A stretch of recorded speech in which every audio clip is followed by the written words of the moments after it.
Dear Papa Dudut, kumusta? Bago ang lahat ay gusto ko munang bumati ng isang magandang tanghali sa lahat ng mga kabarangay na tulad kong avid listener ng Barangay Love Stories. Itago niyo na lamang po ako sa pangalang Cher. 30 years old at nakatira sa Novaliches, Quezon City.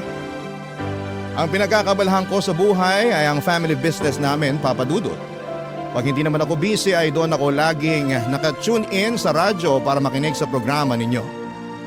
Tapos naisip kong sumulat sa inyong istasyon upang magbahagi ng aking storya kung saan ay naranasan kong malinlang o maloko ng isang babae na nakilala ko lang noon sa bar. Tawagin na lang natin siya sa pangalang SJ. Taga Makati na ngayon ay nasa Isabela na. Nangyari ang lahat ng ito taong 2019 around February kung saan ay mahilig talaga akong lumabas-labas sa gabi para gumimik. May pagka-happy-go-lucky kasi ako at saktong wala akong karelasyon ng mga panahong yon. Kaya ini-enjoy ko ang pagiging single ko. Bukod doon ay may pera rin naman ako at magarang sasakyan. At hindi naman sa pagmamayabang, gwapo rin ako, Papa Dudo. Maraming nagsasabi na artistahin daw ako at may kamukhang kilalang artista. Kaya hindi katakataka na mataas ang kumpiyansa ko sa aking sarili. Isang gabi nang nasa isang kilalang bar ako sa BGC ay nakita ko si SJ sa isang table kasama ang mga kaibigan niya. Katulad ko ay umiinom at nagkakasiyahan din sila. Nung medyo nakakainom na ako at nakapag-ipon ng lakas ng loob ay nilapitan ko siya upang makipagkilala, Papa Dudut.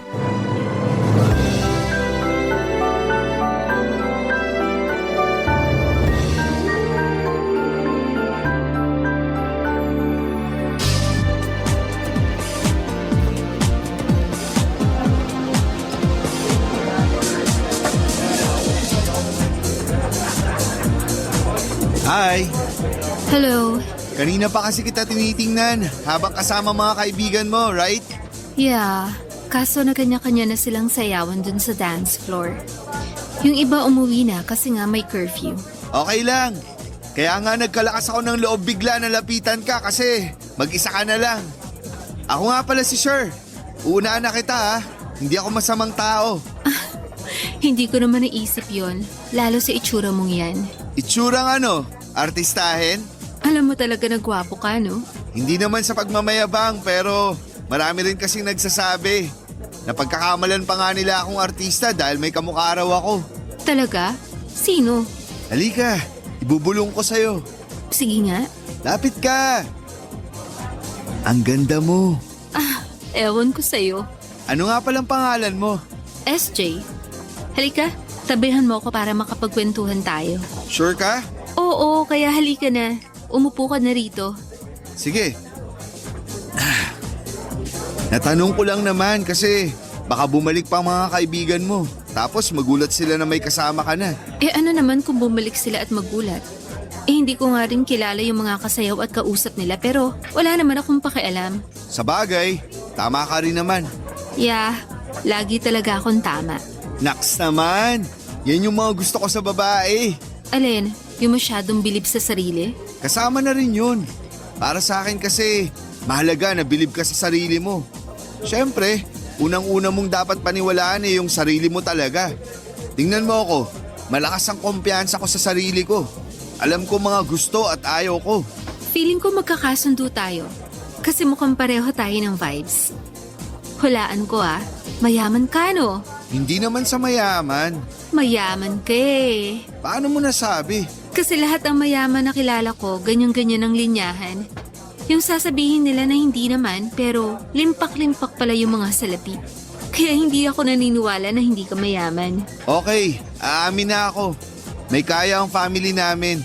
May sarili rin kaming business. At saka may mag-aara akong kotse dun sa labas. Wow, buti ka pa. Ako kasi walang dalang kotse. Bakit naman? Nakisabit lang ako sa mga kaibigan ko. At saka hindi talaga ako nagdadala ng kotse pag ganitong gumigimik. Akala ko dahil sinusundo ka ng boyfriend mo. Pauso ka. Bakit naman? Para lang sa kaalaman mo, wala akong boyfriend, no? Single ako. Hindi halata sa'yo. Sa ganda mong yan? Thank you. Pero wala nga sabi. Okay. Naniniwala naman ako. Nung una lang di ako makapaniwala kasi nga, naisip ko agad na taken ka na. Siguro kanina mo pa ako gustong lapitan at kausapin, no? Medyo. Nahihiya lang talaga ako kaya uminom muna ako para mag-ipon ng lakas ng loob. Tapos sakto, umalis yung mga kasama mo. Kaya sabi ko sa sarili ko, chance ko na to. Wow! Ikaw pa talaga yung nahiya. Kasasabi mo lang na malakas ang kumpiyansa mo sa sarili. Oo, pagdating sa ibang bagay. Hindi naman ako nangangagat. Unless gusto mo magpakagat. Ikaw ha? Anong ako? Masyado kang maloko. Natural sa akin to, no? O baka naman takot kang mahuli. Sino namang huli sa akin? Sino pa ba? Di girlfriend mo. Wala akong girlfriend. Single rin ako katulad mo. Talaga? Pero nagka-girlfriend ka na. Oo, kakabreak lang din namin kaya eto ako. Nagpapakalasing para makalimutan siya. Siguro mahal mo pa ang ex mo, no? Hindi na. Pagkatapos ng lahat ng ginawa niya sa akin, Siguro niloko ka niya. Tama? hindi siguro. Kasi tama ka talaga. Dapat nga talaga nakalimutan mo na siya. Mga ganyan tao, hindi dapat natin binibigyan ng space sa puso at isip natin. Nangihinayang lang ako dun sa mga taon na naging kami. Akala ko kasi siya na talaga yung babaeng pakakasalan ko. Maraming nasasaktan sa maling akala. Pero tama na muna yung usapan tungkol sa ex ko. Mabuti pa, uminom na tayo. Treat ko. Yan, gusto ko yan. Sakto, paubos na rin tong order ko. Kaya nga umorder pa tayo. Tapos magkwento ka naman tungkol sa sarili mo.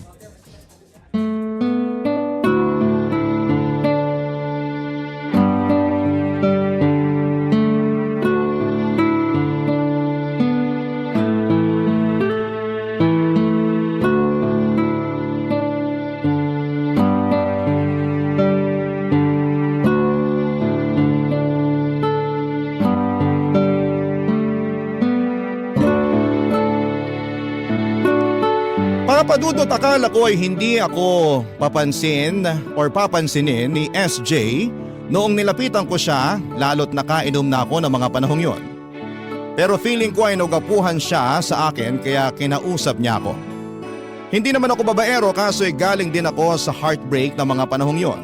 Kaya ako nagiinom at gumigimik na parang wala ng bukas. Aaminin ko na sa ilang oras naming kwentuhan ni SJ ay nakakaramdam ako ng labis na kasiyahan sa aking puso. Kung i-describe ko si SJ ay sasabihin ko talaga na maganda siya. Mukha siyang famous ng mga panahong yon. Pero hindi ko alam kung dahil ba artista siya, cosplayer o negosyante. Basta ang natatandaan ko lang ay magkapareho kami ng status sa buhay. Yun bang may kaya, nabibili ang mga luho at nakakapag-travel sa iba't ibang lugar. Halata naman sa kanya, papadudot na mayaman siya dahil na rin sa magaran niyang damit, mamahaling bag at alahas. Makinis at maputi rin ang kanyang balat na para bang gatas ang pinapaligo. Fast forward, madaling araw na noon nang hinatid ko si SJ sa condominium na tinutuluyan niya. Hindi na ako pumasok dahil kaya na raw niya ang kanyang sarili. Nawala na rin naman ang amats niya ng mga panahong yon. Pero bago kami maghiwalay ng landas ay nagkapalitan muna kami ng number. Doon na kami nagsimulang mag-usap hanggang sa nagkagusto na ako sa kanya. Hindi nagtagal, papadudot, ay naging kami ni SJ hanggang sa meron na ring nangyayari sa amin. Papadudot.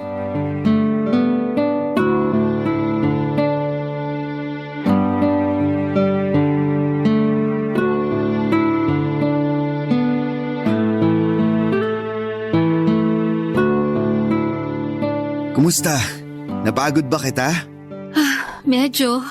Nakakahingal ka masyado. Hindi ko kasi mapigilan na panggigilan ka. Lalo na yung… Ano ba, sure? Sorry. Sabi ko naman sa'yo nanggigigil ako eh. Oo, pero ipapaalala ko lang na katatapos lang natin Ilang rounds din yun, no? Pagod pa ako. Sorry na ulit. Ayos lang. Nag-enjoy naman ako eh. Ako rin. Hanggang ngayon, di pa rin ako makapaniwala na girlfriend na kita. Nung una kasi na nagkakilala tayo, broken hearted ako. Tapos, yun na pala ang simula na unti-unting mabubuo yung puso ko. Ikaw talaga, masyado mo akong pinapakilig sa mga sinasabi mo. Pero baka naman binubola mo lang ako ah. Engot ko naman kung bobolahin kita. Kilala mo ako. Hindi ako marunong magsinungaling. Talaga? Oo, lalo na kung di naman kinakailangan. Sa bagay. Sige, naniniwala na ako sa sinabi mo. Sa itsura mong yan, sigurado na di lang ako ang nagkagusto sa'yo. Maraming nakakagusto. Pero ikaw pa lang yung nagmahal sa akin ng totoo. Yung iba kasi, katawan ko lang ang habol sa akin. Kaya hindi ko rin sila pinapatulan. Pero nung dumating ka sa buhay ko, pinaramdam mo sa akin na iba ka sa lahat. Wow, ang sarap naman pakinggan yan. Kaya lang may problema ako. Ano yun? Wag na, nahihiya akong sabihin sa'yo.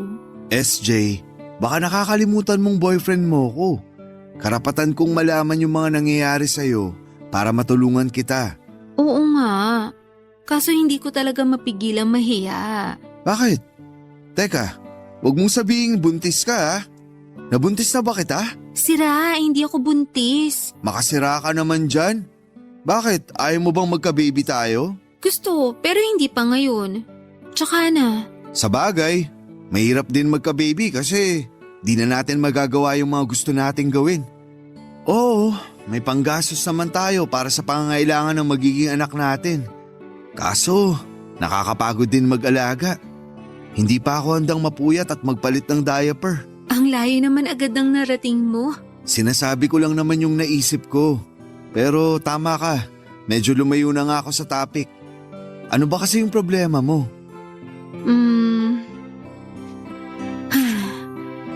Sinabi ko sa nanay ko na may boyfriend na ako. At ikaw yon, sure. Talaga? Oh, tapos, anong sabi ni tita? Ayaw niya raw sa'yo. Ano? Bakit daw? Hindi ko alam. Sinabi ko naman na mabait ka, gwapo, may family business kayo, kaya meron kang source of income. Kaya lang, ewan ko, bakit nagalit siya sa akin? Hindi ko tuloy napigilang mainis sa kanya kahit na nanay ko pa siya. Bigla naman ako nalungkot dun. Sorry, sure. Hindi ko lang alam kung paano ko ipaliliwanag sa kanya. Hindi kanya tanggap para sa akin. Pero gusto kita, kaya pinaglaban kita sa kanya. Kaso, doon na nagsimula yung problema ko. Pinalalayas niya ako sa kondo namin. Ha? Hindi ko nga alam kung saan ako pupunti kasi inalisan niya rin ako ng access sa credit card ko. Siya naman daw nagbabayad nun eh. Wala rin akong sariling pera. Tapos, kinuusap niya rin yung mga kamag-anak namin na huwag akong tulungan since masyado raw akong suwail na anak. Yung pamilya kasi namin, may impluwensya talaga. Meron kaming kamag-anak na nasa politika. Tapos, mas mahalaga sa kanila yung image nila. Kaya hanggat maaari, ayaw nila ng gulo o eskandalo. Pero, wala na ako malalapitan sa kanila. Saan ako nito pupulutin? Huwag kang mag-alala. Hindi naman kita pababayaan eh. Kaya nga nandito ako para damayan ka. Pero hindi mo naman ako responsibilidad. Anong hindi? Girlfriend kita. Pwede ba naman yun? Sorry. Huwag ka nang mag-sorry. Naiintindihan naman kita eh. Sa totoo lang, naiinis ako dyan sa nanay mo at sa mga kamag-anak mo. Kung tratuhin ka, daig mo pa yung kriminal. Hindi naman malaking kasalanan yung nagka-boyfriend ka. Tapos, di rin naman ako masamang tao. Pero siguro, ganun talaga. Kahit anong gawin ko, hindi nila ako magugustuhan para sa'yo. Kaya nga hiyang-hiya ako eh. Nadamay ka pa. Damay na talaga ako pero huwag ka nang mahiya sa akin. Kung nag-aalala ka sa tutuluyan mo, kung palalayasin ka sa kondo nyo, ako na ang bahala sa'yo. Talaga? Oo, hindi kita pababayaan. Salamat, sure. Salamat talaga.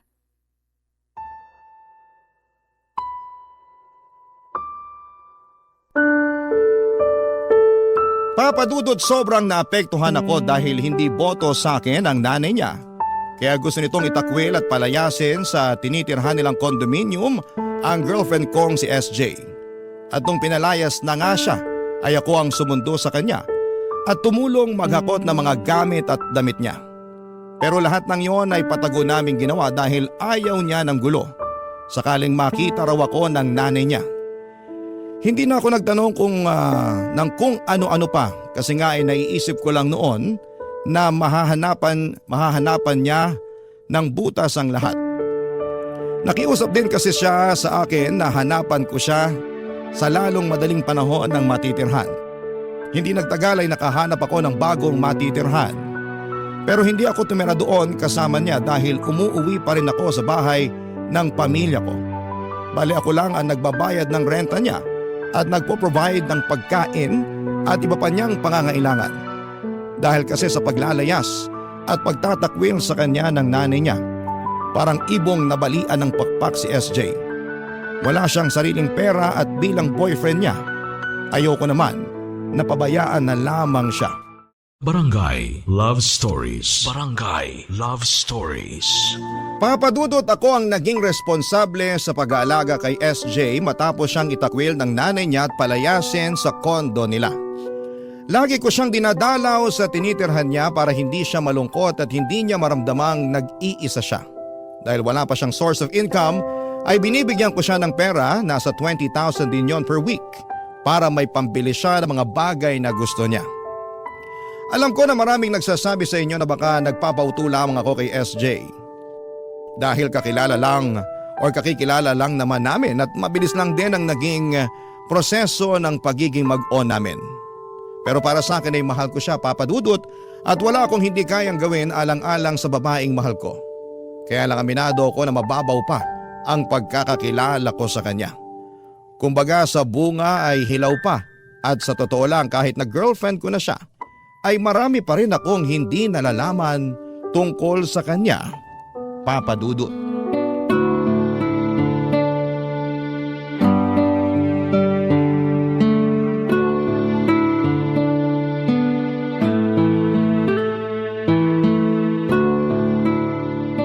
Ang sarap pala nitong avocado cake na na-order ko online. Alam mo, di ko to paborito nung umpisa eh. Nandidiri kasi talaga ako sa texture ng avocado. Saka parang wala namang lasa tapos kulay uhog pa. Maberde-berde. Ayoko nun. Anong Nakikinig ka ba sa sinasabi ko? Oo naman. Sabi mo maberde-berde. Yun naman talaga ang kulay ng avocado. Oo nga, pero ngayon, paborito ko na. Lalo na nung natikman ko tong cake na binili ko. Masarap, di ba? Hindi ko pa natitikman eh. Sino ba yung kachat mo ha? Ano ka ba naman, sure? Bakit ka naninigaw dyan? Akala mo siguro. Hindi ko napapansin na kulang na lang. Dumikit yung mga mata mo dyan sa screen ng cellphone mo, no? Ano bang problema mo sa pagsa-cellphone ko? Malaki, kasi kinakausap kita. Nakikinig naman ako ah. Nakikinig daw, pero parang hindi naman. Masyado kang tutok dyan sa kachat mo. Oh, kita mo na? Ang daming chat. Sunod-sunod pa. Malamang, hindi lang naman isa kausap ko. Marami sila. Aba, talaga naman. Pinamukha mo pa sa akin na marami kang kausap ha? Oo, para alam mong wala akong tinatago sa'yo. Tsaka para lang sa kaalaman mo, mga kaibigan ko naman tong kausap ko. Kailan ka pa nagkaroon ng mga kaibigan? Anong palagay mo sa akin walang kaibigan? Bago nga tayo magkakilala, marami na akong kaibigan no? Sino sa mga kaibigan mo yung kausap mo? Bakit mo tinatanong? Gusto ko lang malaman. Wag na. At bakit wag na? Ayoko lang. Hindi mo naman sila kilala, bakit aalamin mo pa? Gusto lang, bakit din? Ewan ko sa'yo, sure. Kung umasta ka parang wala kang kaibigan ah. Para sa kaalaman mo, marami rin akong mga kaibigan. So, wala ka lang talagang tiwala sa akin. Ha? Tama ako. Wala ka talagang tiwala. Grabe, nakakasama ka ng loob. Hindi naman sa walang tiwala. Di yun ganun. Paano di magiging ganun? Sinabi ko na nga ng mga kaibigan ko tong kachat ko eh. Pero gusto mo pa rin makita. Kung hindi pa naman walang tiwala ang tawag doon, di ba? Hindi nga ganun yun. Saka may tiwala ako sa'yo. Pero hindi yun ang nararamdaman ko. Lalo na sa pinaramdam mo sa akin ngayon. SJ naman. Para lang sa kaalaman mo, matino akong tao. At saka mahal kita. Bakit naman kita ipagpapalit sa iba, di ba? Sorry na. Hindi ko naman sinasadya. Hindi raw sinasadya. di inamin mo nga na wala kang tiwala sa akin. Meron, pero syempre gusto ko lang din makilala yung mga kaibigan mo. Mahalaga sa akin yun dahil girlfriend kita. Hindi mo naman sila kailangan makilala eh. Hindi porke tayo dapat pareho tayo ng kaibigan. Nakakasakal kaya yun? Sa bagay, tama ka rin naman. Kaya nga hayaan mo na akong kausapin yung mga kaibigan ko. Pero pwede bang mag-request? Ano yun? Mamaya mo na sila kausapin. Ako muna pansinin mo. Ay naku, kulang ka lang pala sa lambing eh. Medyo. Di mo pa kasi tinitikman yung cake na dala ko. Kanina ka pa busy sa cellphone mo. Kaya nagtampo na ako. Titikman ko naman yan eh. Huwag ka na magtampo. Nagtatampo pa rin ako. Hindi mo pa binababa yung cellphone mo eh. Oh, sige na, ibababa na. Oh, masaya ka na? Mas magiging masaya ako kung kakandong ka sa akin habang sinusubuan kita ng cake. Ang dami mo namang gusto. Ikaw lang kaya ang gusto ko. Bolero. Kakandong ka ba o hindi? Bakit kasi kailangan pang nakakandong? At saka kaya ko namang kumain na mag-isa eh. Hindi mo na ako kailangang subuan. Alam ko naman yun. Pero naglalambing nga yung tao, di ba? Ibang klase ka rin maglambing ah. Ginagawa mo kong baldado.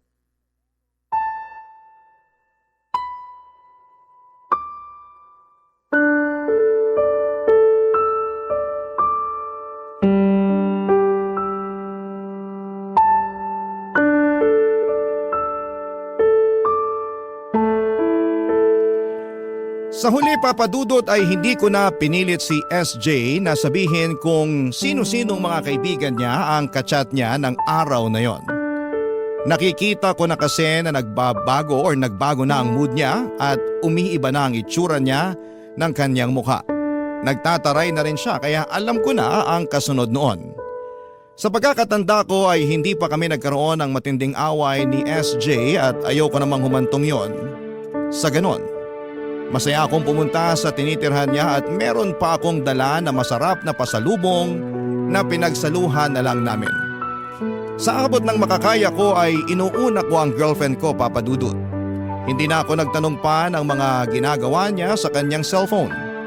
Nagbulag-bulagan at nagbingi-bingihan na lamang ako kahit na may mga pagkakataon na nagtataka talaga ako kung totoong may kaibigan siya na kausap niya sa text, chat or tawag.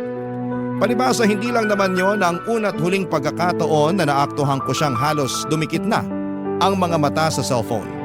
Kaya para hindi ko na yon maisip pa ay nagtiwala na lamang ako sa girlfriend ko. Hindi nagtagal ay nalaman sa bahay namin na meron akong babaeng ibinabahay at sinusuportahan. Noong sinabi ko na girlfriend ko naman si SJ, pinagtalunan pa rin namin yon ng mga kapatid ko. Lalo na't masyado raw mabilis ang pagkakakilala namin. Doon ako muling naintriga sa totoong katauhan ng girlfriend ko.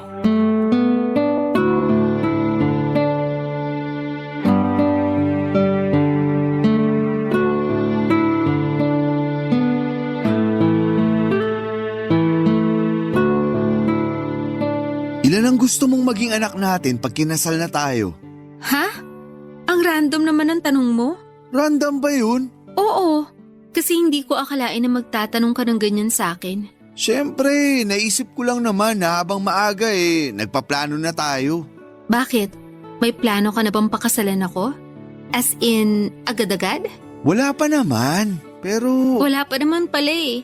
Pero may plano akong pakasalan ka, siyempre. Kailangan na ba agad magkaanak tayo pagkatapos nating makasal? Hindi ba pwedeng pagkalipas na lang ng 1 taon? Pwede naman, pero bakit? Siyempre, gusto ko pang ma-enjoy yung tayo munang dalawa na mag-asawa. Gusto kong pumunta muna tayo sa iba't ibang lugar na walang iniisip na iba. Pag nagka-baby kasi agad tayo, siguradong mapipirme tayo sa bahay. Lalo na ako, since ako yung nanay. Sa bagay, tama ka nga naman. Oo, buti ka nga makakapunta pa sa iba't ibang lugar kung kailan mo gusto. Pero ako, naku, hindi na. Tsaka paano kung cesarean ako? Di mas may hirap ng kumilos-kilos. Ganun ba talaga pag cesarean? Oo, kasi yun ang laging bukang bibig ng nanay ko. Cesarean yun sa akin. At pag kinukwento niya kung gaano siya nahirapan nun sa panganganak sa akin, nararamdaman ko na parang ang laki ng kasalanan ko sa kanya. Naisip ko pa nga na sana hindi na lang niya ako pinanganak para hindi niya naranasan yun. Ganyan ba talagang klase ng tao ang nanay mo? Bakit mo naman natanong? Wala lang. Curious lang since nagawa ka nga niyang palayasin at itakwil. Oo, ganun siya. Perfectionist din at saka istrikta.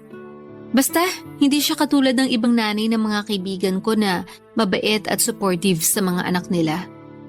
Yung nanay ko parang napilitan lang na maging nanay eh. Nagkaanak lang para matawag na nanay. Pero hindi naman nagpapakananay. Nakakalungkot naman. Tanggap ko na. Kung ayaw niya sa akin, edi mas ayaw ko rin sa kanya. Grabe naman. Alam kong hindi mo ko maiintindihan. Kasi mabait ang nanay mo. Naiintindihan naman kita. Pwede ba? Huwag na nating pag-usapan yung nanay kong yun. Pag kasi naaalala ko siya parang sumisikip ang dibdib ko. Kahit natanggap ko na ayaw niya sa akin, hindi ko pa rin mapigilang mapatanong sa sarili ko kung anong ginawa ko sa kanya para ayawan niya ako. Anong sabi nung tatay mo? Hindi ba siya kumontra nung pinaalis at itinakwil ka ng nanay mo? Bakit mo naman tinatanong yan? Wala lang. Curious lang. Curious ka rin sa nanay ko eh. Yung totoo, sure. Yung totoo? Oo, curious ako. Hindi lang sa nanay at tatay mo, kundi sa buong pamilya mo, SJ. Bakit ka naman biglang na-curious dyan? Ay, alam na sa bahay na may relasyon tayo. Sinabi ko rin na kinuha kita ng matitira na ako ang nagbabayad ng renta. Tapos binibigyan pa kita ng pera. Nung tinanong ako ng mga kapatid ko kung gaano katagal na tayong magkakilala at nung sinagot ko yun, nagalit sila. Bakit? Masyado raw kasing mabilis yung mga pangyayari. Hindi ko maintindihan. Naguguluhan ako. Linawin mo nga. Iniisip nila na baka inuuto mo lang ako o di kaya piniperahan. Sobra naman yun. Alam ko naman, pero… Anong sinabi mo sa kanila? Don't tell me hindi mo man lang ako pinagtanggol ah. Siyempre pinagtanggol kita, ano? Hindi ko naman hahayaan na pagsalitaan ka nila ng masama. Pinagsalitaan na nila ako ng masama nung sinabi nilang inuuto at pineperahan kita. Hindi mo naman sila masisisi kasi nga masyadong mabilis na naging tayo. Kumbaga, kakakilala lang natin nung February. Bakit? Dapat ba pinapatagal pa yon kung mahal naman natin ang isa't isa? Hindi naman sa ganun. Hindi raw. Pero yun ang nakikita ko eh. Siguro, gusto ko lang din makilala ng pamilya ko. Lalo na yung mga kapatid ko. Kasalanan ko rin naman dahil di pa kita sinasama sa bahay. Masyado kasing maraming nangyari. Saka ako rin naman, gusto kong masalo ka pang makilala. Ang alam ko lang sa'yo yung tungkol sa nanay mong nagtakwil sa'yo. Sa palagay mo, anong iisipin ng pamilya mo pag nalaman nilang tinakwil ako ng nanay ko? Wala ka namang ginawang masama. Pinaglaban mo lang yung pagmamahalan natin. Masaya nga ako na ako yung pinili mo eh. Saka kung tungkol naman sa sasabihin ng pamilya ko, huwag kang mag-alala dahil di naman sila masasamang tao. Sinabi ko rin sa kanila yung rason kung bakit kita binahay at tinutulungan. Pwede naman tayo mag-usap ng ibang bagay. Huwag na lang ang tungkol sa pamilya ko. Papadudot, wala naman akong masamang intensyon noong tinanong ko si SJ tungkol sa nanay na nagtakwil sa kanya. Sa pagkakaalam ko kasi ay hindi ganon ang mga nanay. Kumbaga walang magulang ang maghahangad na mapasama ang kanilang mga anak. Pero pwede rin namang mali ako dahil hindi lahat ng magulang ay pare-parehong kapakanan ng kanilang mga anak ang iniisip. Meron ding mga magulang na makasarili katulad na lamang ng nanay ng girlfriend ko. Kaya siguro ganoon na lamang ang tampo niya rito. Simula ng pagtalunan namin ang bagay na yon ay hindi ko na ulit tinanong kay SJ ang tungkol sa pamilya at nanay niya. Tapos ay nagpatuloy lang ang relasyon namin. Kumbaga sa tubig na malayang umaagos ay naging go with the flow na lamang ako. Pero dahil nga alam ni SJ na nagdududa ang pamilya ko sa kanya lalo na sa mga kapatid ko. Kaya napansin ko na parang inilalayo niya ang loob ko sa kanila. May mga sinasabi siya na tungkol sa hindi tamang gawain ang pakikialam sa buhay ng may buhay kahit nakadugo mo pa ito. At ewan ko ba sa akin dahil sa huli ay sinang-ayunan ko lahat ng yon dahil Dahilan para lalo ko silang piliin kesa sa pamilya ko. Papa Dudut. Barangay Love Stories. Barangay Love Stories. Papa Dudut, dahil wala akong masyadong alam tungkol sa family background ni SJ, ay may mga pagkakataon na hinuhuli ko siya para mapakwento. Halimbawa, pag nagiinuman kaming dalawa sa tinitirhan niya ay nagbubukas ako ng topic para mapag-usapan namin ang kanyang pamilya. Pero parang madali lang sa kanya na ilihis sa ibang bagay ang usapan. Kaya naman sumuko na lamang ako. Ilang beses din nangyari yung mga inuman namin dahil para lang sa kaalaman ng mga nakikinig ay mahilig po talaga ako sa alak. Umiinom nga akong mag-isa sa mga bar sa Tomas Morato dati. Fast forward. Napagdesisyonan namin ni SJ na tumira na sa bahay namin. Naisip ko rin kasi na bago niya pa kami mapagwatak-watak ng pamilya ko, ako na mismo ang maglalapit sa kanila sa isa't isa. Sa ganong paraan ay makakatipid din ako dahil hindi ko na kailangang magbayad ng renta buwan-buwan sa tinitirhan ni SJ. At totoo nga ang kasabihan na mas makikilala mo ang ugali ng isang tao kapag nakasama mo na siya sa iisang bubong. Sa pagpapatuloy ng pagsasama namin ni SJ, nadiskubre ko ang pagiging maldita ng ugali niya, Papa Dudut. Masamang sabihin pero parang inalipin niya ako sa sarili naming pamamahay. Ako naman si tanga ay masyadong naging sunod-sunuran sa kanya. Siguro ay paniwalang-paniwala talaga ako na mahal ko siya kahit na sakal na ako sa aming pagsasama. Tumira si SJ sa bahay simula noong pandemic at nagtagal yon ng halos 1 taon at kalahati. Habang nasa bahay namin siya ay nabuntis ko ang girlfriend ko, Papa Dudut.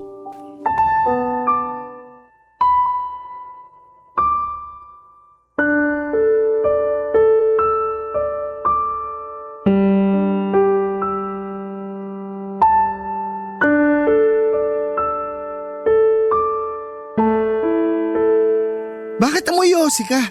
Ha? Hindi ah. Anong hindi? Amoy na amoy ko. Baka naman sarili mong naaamoy mo ah. Tapos binibintang mo lang sa akin. Alam mo na hindi ako nagyoyosi. Hindi nga, pero galing ka sa labas. Sigurado ka ba na wala ka na daanan nagyoyosi? Tapos dumikit sa damit mo yung usok? Baka nakakalimutan mo nakakotse ako. Hindi ako naglakad sa kalye para may madaan ng ganun. Hindi mo pa rin sigurado. Pwede ba? Wag mo nga akong gawing tanga. Hindi naman kita ginagawang tanga. Hindi raw. Pero ikaw nga tong maang-maangan dyan kahit huling-huli ka na. Ha? Ano bang pinagsasasabi mo? Alam ko na nagyoyosi ka, SJ. Alam din ng pamilya ko yun. Kasi nakikita ka raw nila. Ang hindi ko lang maintindihan bakit? Alam mo naman na buntis ka at delikado sa bata yung ginagawa mo. Ang hirap sa'yo. Yun na lang kaligayahan ko. Gusto mo pang tigilan ko. Dapat naman talaga natigilan mo na yun dahil buntis ka. Hindi ka ba natatakot na baka magkakomplikasyon yung anak natin? Baka mamaya ma-deform siya at magmukhang abnormal. Hindi mangyayari yon. Dahil regular naman yung ultrasound ko sa OB, di ba? Sabi niya wala namang problema sa baby natin. At saka wala rin ako nararamdamang kakaiba sa katawan ko. Ikaw lang naman yung masyadong praning. Praning talaga ako dahil anak ko yung nasa tiyan mo. Anak ko rin naman to, baka nakakalimutan mo. Hindi ko nakakalimutan yon pero… Peruhin mo yung mukha mo, ang dami mong alam. Ayos lang naman ako, naglilibang lang. At saka hindi ko naman inuubos yung isang kaha sa isang araw. Kahit na ba? Ewan ko sa'yo. Kung alam ko lang na magkakaganyan ka, sana ikaw na lang yung nagbuntis sa atin. Pwede ba yun? Lalaki ako. Wala akong matres. Kaya nga manahimik ka na lang dahil lalaki ka. Ako yung may matres. Ako yung buntis at ako yung unang-unang makakaalam kung may mali sa pagbubuntis ko. Hindi ikaw o ang pamilya mo. Bakit naman nasali sa usapan yung pamilya ko? Masyado kasi silang pakialamero. Lalo na yung kapatid mo. Akala mo kung sino? Porke nakikitira ako dito sa bahay nyo, ganun ba? Hindi ganun yun. Saka mababait ang mga kapatid ko. Hindi ka nila inaano. Ikaw lang yung masyadong sensitive. Kaya akala mo lahat sila may issue sa'yo. Kung nakikialaman sila, sigurado may nakikita silang mali. Yan, ganyan nga. Sige lang. Kampihan mo yung pamilya mo. Hindi ko sila kinakampihan. Wow ha, hindi raw. Sinasabi ko lang na tama sila. At ikaw yung mali rito. Ang sabihin mo, ako na lang yung nakikita mong maraming mali. Grabe, parang wala na akong ginawang tama sa buhay ko Konting kibot may masasabi. Bakit ka nagkakaganyan? Ikaw nga, dati lagi rin may sinasabi sa akin. Pinagsasasabi mo dyan. Simula nung nagsama tayo, lagi mo na akong inuutusan. Lalo na sa mga gawaing bahay. Katulad na lang nung paglalaba. Kahit na sinabi ko na sa'yo na wala akong alam dyan, gusto mo ako pa rin yung gumawa. Ayaw mo nang may ibang gumagawa. Gusto mo ako lagi. Kahit na pagod ako sa trabaho at gusto ko na lang magpahinga pag uwi. Anong masama dun? Hindi naman porke dito tayo nakatira sa inyo, aasa mo na sa iba yung paglalaba. Nakakahiya kaya yun. Pagod nga ako. Hindi ka ba nakikinig? Saka ikaw ang babae sa ating dalawa. Dapat ikaw ang gumagawa nun. Hindi porke ako ang babae, ako na lahat ng dapat gumawa. Kung makapagsalita ka, akala mo hindi kita inaasikaso Baka nakakalimutan mo na ang aga-aga ko gumising para lang maghanda ng almusal mo. Sabi mo gustong-gusto mo yung luto ko. Kaya kahit antok na antok pa yung tao, gigisingin mo ko, mapagsilbihan ka lang, mahal na hari. Sumusobra ka na talaga. Ikaw ang sumusobra! Napakayabang mo!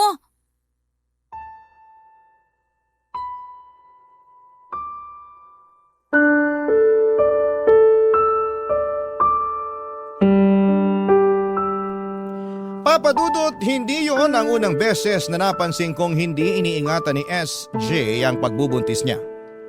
Alam din yon ng pamilya ko, lalo na sila nga ang nagsasabi sa akin pag nakikita nilang nagyoyosi at umiinom ng alak ang kinakasama ko. Hindi ko maintindihan kung bakit niya ginagawa yon samantalang merong buhay na dapat siyang ingatan at alagaan sa kanyang sinapupunan. Mabilis na nagdaan ang mga buwan, 8 months na noon ang tiyan ni SJ nang mag-labor siya. Oo, masyado pong maaga. Pero hindi rin naman namin alam ang dahilan. Tandang-tanda ko pa na sinugod ko kagad siya noon sa ospital. Kabado pa ako para sa kaligtasan nila ng magiging anak namin. Nung may hatid ko na siya sa delivery room, naghintay ako sa pasilyo ng ospital.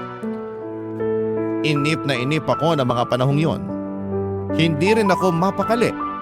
Pinagpapawisan ako ng malagkit. Magkahalong kaba at excitement ang aking nararamdaman at makaraan nga ang ilang sandali ay binalita sa akin ng doktor na nagpaanak kay SJ ang masamang balita. Nung una akala ko si SJ ang nawala. Yun pala ay ang anak namin. Hindi raw ito nakasurvive at nabuhay lang ng ilang segundo. Bukod doon ay abnormal din po ito. Sobrang sakit mawala ng anak na hindi mo pa nakitang buhay. Ilang buwan ko ring siyang inintay na maipanganak. Umasa ako na magiging tatay na ako ng mga panahong yon pero hindi rin nangyari dahil maaga rin siyang kinuha sa akin. At sa isip ko ay malaking dahilan noon ay ang pagpapabaya ni SJ sa pagbubuntis niya. Dahil sa namatayan ako ng anak ay ginusto ko na lamang magpakawasak ng mga panahong yon sa pamamagitan ng pag-inom ng alak. Pero may isa pa palang tagpo sa buhay ko ang labis na wawasak sa akin. At yon ay nang malaman ko ang tunay na pagkatao ng kinakasama ko. Matapos pumunta ng tiyahin niya sa bahay namin upang sabihin ang katotohanan.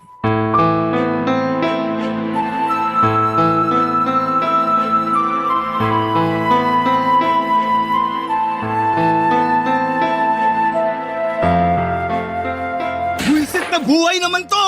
Huminahon ka nga muna. Mauubos mo na yung pinggan nyo Wala akong pakialam.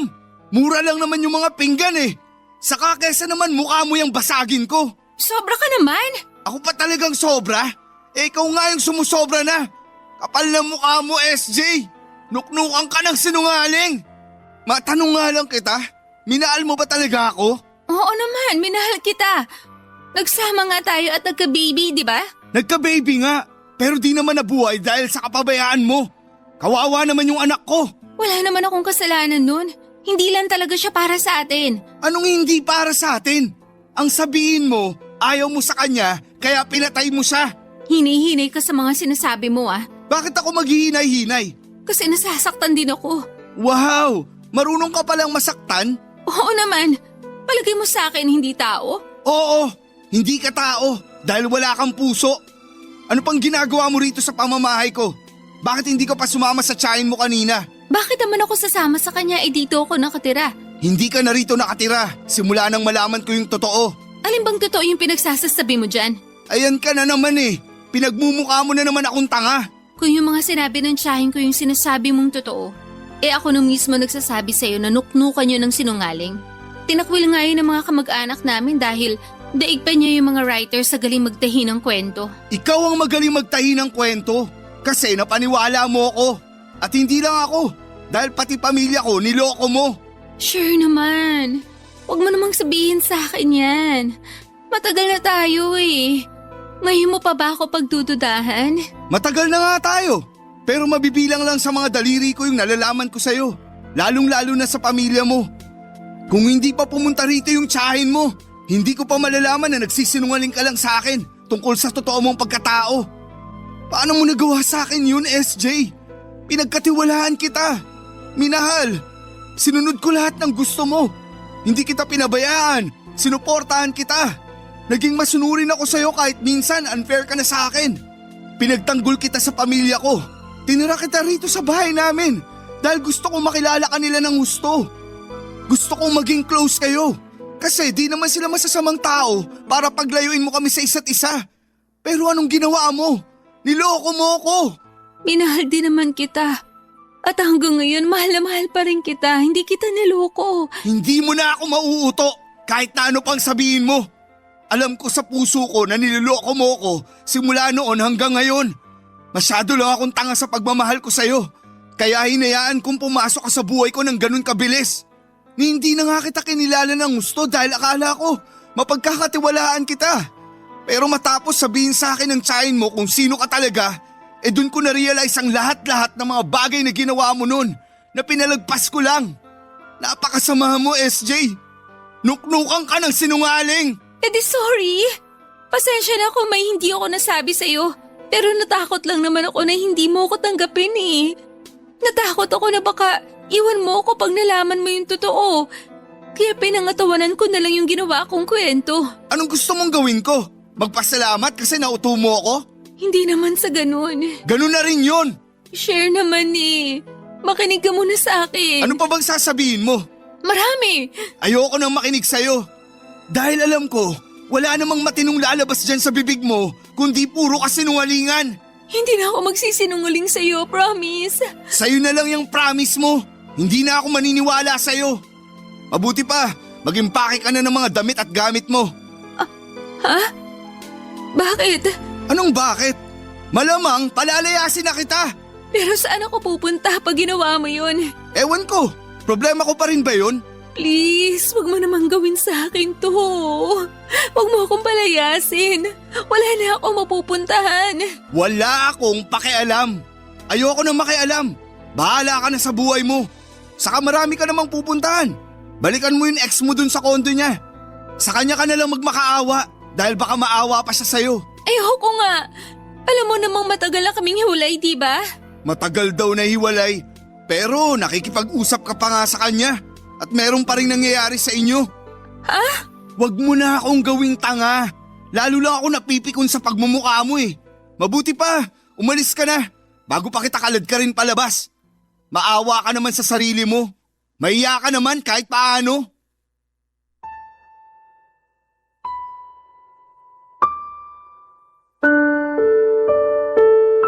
Papadudot kahit na anong hagulhol ni SJ ay hindi na ako naawa pa sa kanya. Mas nanaig sa akin ang matinding galit ng mga panahong yon. Kinamumuhian ko ang dati kong girlfriend at kinakasama ng sagad sa buto. At nagsimula lahat ng iyon matapos kong malaman ang totoo niyang katauhan. Ayon sa kanyang tiyahin na pumunta sa bahay noon ay hindi na raw makayanan ng konsensya niya ang ginagawang panluloko sa akin ng kanyang pamangkin. Sa tiyahin ni SJ ko nalaman na hindi naman pala nanay niya ang nagpalaya sa kanya sa condo unit na tinitirhan niya noon kundi ang fiancé niya. Oo, may fiancé na siya noon. Pero matapos nitong malaman ang relasyon namin ay agad itong nakipaghiwalay sa kanya. Pinalabas lang ni SJ na nanay niya ang gumawa noon para maawa ako. At naawa naman ako lalo na kami ng mga panahong yon. Nalaman ko rin na hindi siya ang totoong mayaman. Wala siyang kamag-anak sa politika at wala rin silang family business tulad namin dahil mahirap lamang sila. Galing pala siya sa probinsya at nakatira lang sa squatter. Lumayas lang siya sa Manila para magtrabaho pero ibang trabaho pala ang ibig sabihin ng tiyahin niya. At nang malaman ko yon ay halos gumuho ang mundo ko. Isa palang walker o tumatanggap ng booking ang dati kong girlfriend at kinakasama mula sa mga mayayamang kliyente. Binibenta niya ang kanyang katawan. Kaya siguro nakapag-ipon siya ng pera pambili ng mga mamahaling gamit na meron siya, Papa Dudut. Doon ko naisip na kaya siguro siya maraming kinakausap sa call at chat noon. Malamang ay may mga kliyente siyang kinakausap. Ibig sabihin ay tumatanggap pa rin siya ng mga booking kahit kami na ng mga panahong yon. Hindi ko may paliwanag yung sama ng loob at matinding galit na nararamdaman ko para kay SJ. Nagtangka pa nga akong magpakamatay noon. Pero buti na lamang at buhay pa rin ako hanggang sa ngayon. Sobrang lala talaga ng panlolokong ginawa niya sa akin at aminado po ako na hindi ko alam kung paano pa babangon. Pero mabuti na lang at naawa pa rin sa akin ng langit dahil nagsilbi na lamang na mapait na araw sa buhay ko ang mga karanasang yun.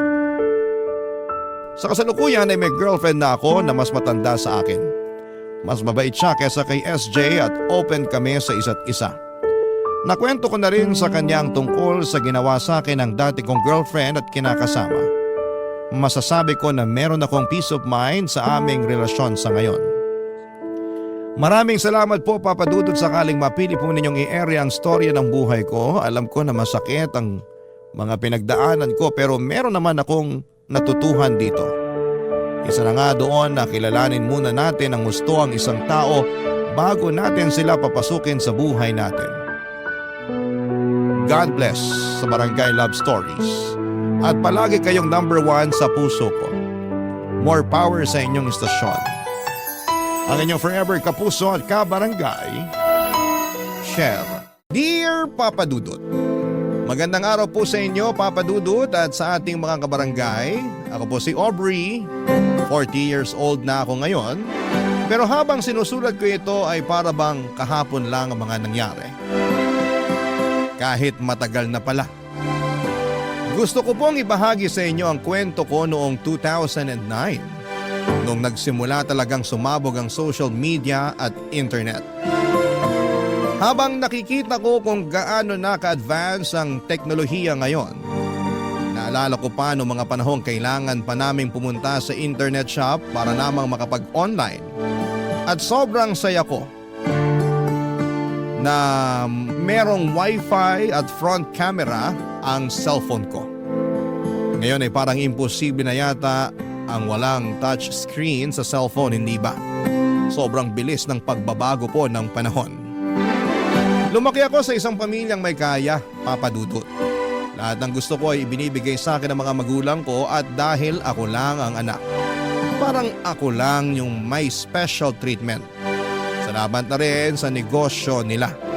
Pero tulad ng kasabihan, ang buhay ay parang gulong. Hindi laging nasa itaas. Naghiwalay po ang mga magulang ko at sobrang sakit noon para sa akin.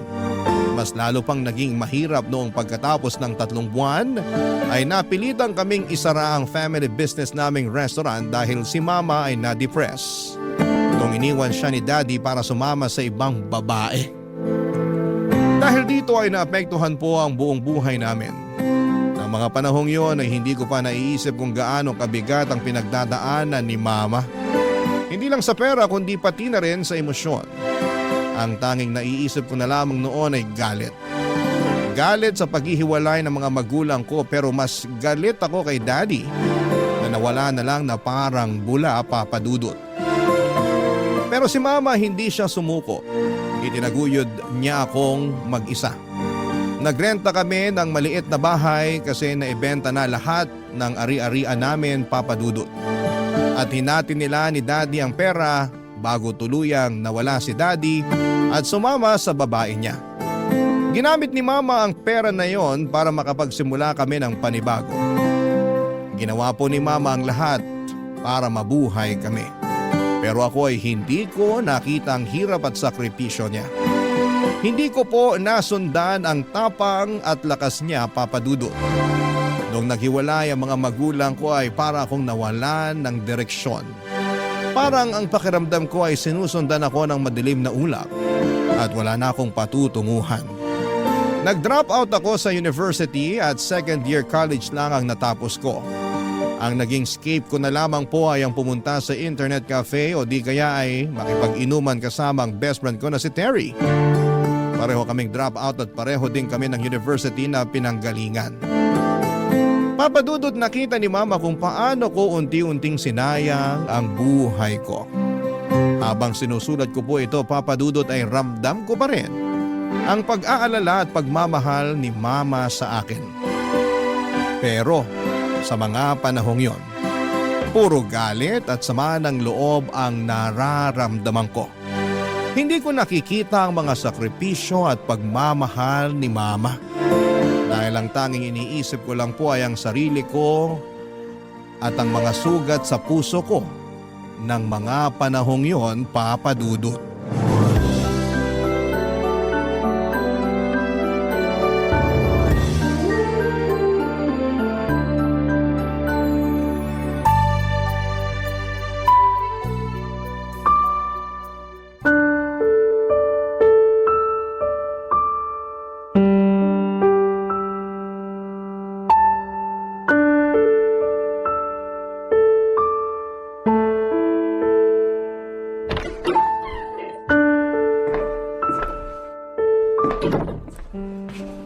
Saan ka na naman galing? Ba't ngayon ka lang? Oras na ng gabi, Aubrey! Papatayin mo ba ako sa nervyos, babae ka? Kanina pa ako tawag ng tawag at text ng text sa'yo pero hindi mo sinasagot yung cellphone mo. Ma, pwede ba? Tigilan mo muna ang pananermon mo sa akin. Bukas mo na lang ituloy yan, Ma. Masakit na kasi ang ulo ko eh. Gusto ko na muna magpahinga. Magpapakapagod ako maghanap ng trabaho buong araw habang ikaw, lakwatsa ka ng lakwatsa. Hanggang kailan mo ba sisirain ang buhay mo, ha, Aubrey? Pinagbigyan na kita mag-drop out dahil naiintindihan ko na nahihirapan ka sa pagkawala ng papa mo. At naninibago ka sa bagong buhay natin. Pero sana naman, huwag mong abusuhin. Mag-isip ka. Baka dumating ang araw na pagsisihan mo habang buhay ang mga pinaggagawa mo ngayon. Nakakarindi na ho. Ma, ito lang ang sasabihin ko sa inyo ha. Sinanay niyo ako sa marangyang buhay. Hindi ko nakasalanan kung nagkakanda leche-leche at nagkakanda hirap-hirap tayo ngayon. At saka isa pa, hindi ko hiningi na ipanganak niyo ako, okay? Kaya sana, panindigan niyo naman ang mga desisyon niyo sa buhay. Bastos ka! Ang kapal na mukha mo para pagsalitaan ako ng ganyan? Oo, may karapatang ka masaktan kasi hindi mo kasalanan na nangyari sa amin ng papa mo. At hindi mo deserve na pagdaanan ng pakiramdam ng isang broken family. Pero Aubrey, hindi yun sapat na rason para bastusin mo ako ng ganyan. Sana makita mo kung gaano ako nagpapakahirap para sa'yo. Hindi pang habang buhay yung pera na nakuha ko sa benta ng mga lupa, lalo na ngayon na tagahanap pa lang ako ng trabaho. Tama na! Punong-puno na ako! Simula ngayon, kukunin ko na lahat ng ATM cards mo. At sa susunod na semester, mag-e-enroll ka na. Naintindihan mo? Panahon na para ayusin mo yung buhay mo. Wala kayong pake! Sobrang unfair niyo naman, Ma! Para saan pa at binigyan niyo ako ni Papa ng ATM cards kung babawiin mo rin lang naman pala? Isa yan sa mga pinakamalaking pagsisisihan ko habang buhay. Kung may babalik ko lang ang panahon, sana hindi ko na lang pinayagan na lumaki ka sa ganong klase ng buhay. Yung lahat ng luho mo nakukuha mo ng ganun-ganun lang. Kung nandito lang sana si Papa, hindi niya hayaang mangyari to. Tigilan mo nang kakabanggit sa papa mo kasi wala na siya rito para konsintihin ka pa. Ako na mismo ang puputol dyan sa sungay mo. Hindi niyo ako naiintindihan, Ma. Yung paglabas-labas ko, yung pagpunta ko sa mga bar, at yung pagpunta ko ng internet cafe, yun yung mga bagay na nagpapalimot sa akin kahit sandali sa mga nangyari sa pamilya natin. Bakit niyo ahadlangan ang mga bagay na yon, ha? Yung mga bagay na nagpapasaya at nagpapawala ng lungkot ko. Naririnig mo bang sarili mo? Anong klaseng pangangatwiran niya no, Aubrey? Hindi sapat na rason yung pag-iwan sa atin ng papa mo para sirain mong buhay mo. Buo na ang desisyon ko. Mag-e-enroll ka next semester at tatapusin mong pag-aaral mo. At ngayon na may ilang buwan ka pa bago ang enrollment, tutulong ka sa mga gawaing bahay habang pinag-iisipan mo ng mabuti ang kursong gusto mo talagang kunin. Para matapos itong usapan na to, fine! Pero paano yung ATM cards ko, Ma? Ibabalik mo pa ba? Kailangan natin magtipid, Aubrey. Bibigyan na lang kita ng allowance sa pasukan. Pero ilang buwan pa yon, Ma. Paano ako makakalabas niyan kung wala akong pera? Pwes, pumirmi ka dito sa bahay at magbasa ka ng libro. Hindi nakakatulong yung paglabas-labas mo sa mga gastusin natin. At isa pa, akala mo ba na hindi ko napapansin na natututunan mo na akong sagot-sagutin? Simula nung napapadalas na yung paglabas-labas mo?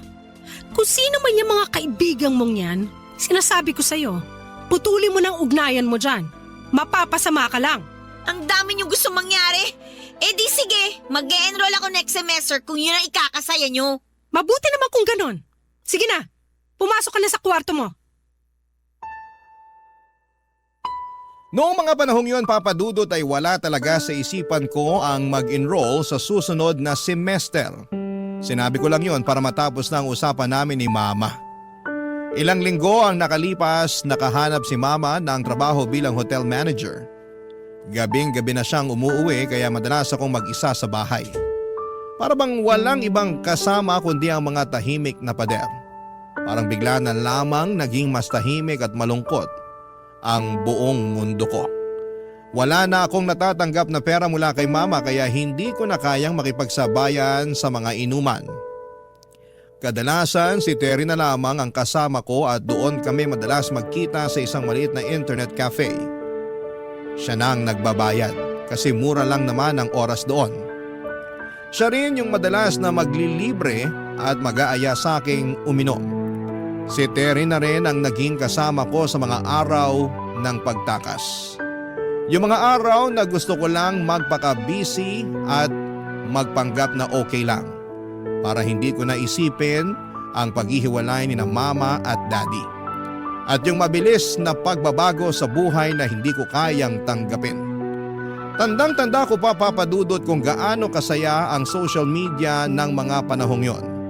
May music pa na tumutugtog kapag tinitignan mo ang profile ng online friend mo at pwede mong palitan ang background ng profile mo. Para ako nakalutang sa isang maliit na mundo ng kaligayahan at distraction na hindi ko kayang bitawan. Kaya yun na yung naging libangan ko, ang mag-social media. Kung may babalik ko lang ang panahon ay sana doon na lamang natapos sa mga simpleng pagbabrowse ko sa internet. Hindi ko malilimutan, Papa Dudut, kung ano ang nangyari noong weekend na yon.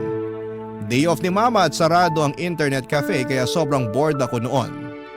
Niyaya ko si Terry sa bahay para magtsikahan. Sinabi ko kay Mama na pupunta lang si Terry para pag-usapan kung anong kurso ang kukunin namin next semester. Hindi niya alam na si Terry pala ang kasama ko sa lahat ng mga gala ko tuwing tumatakas ako. Hindi ko rin inaasahan, Papa Dudut, na may mangyayaring isang bagay sa araw na yon na magpapabago ng lahat sa buhay ko.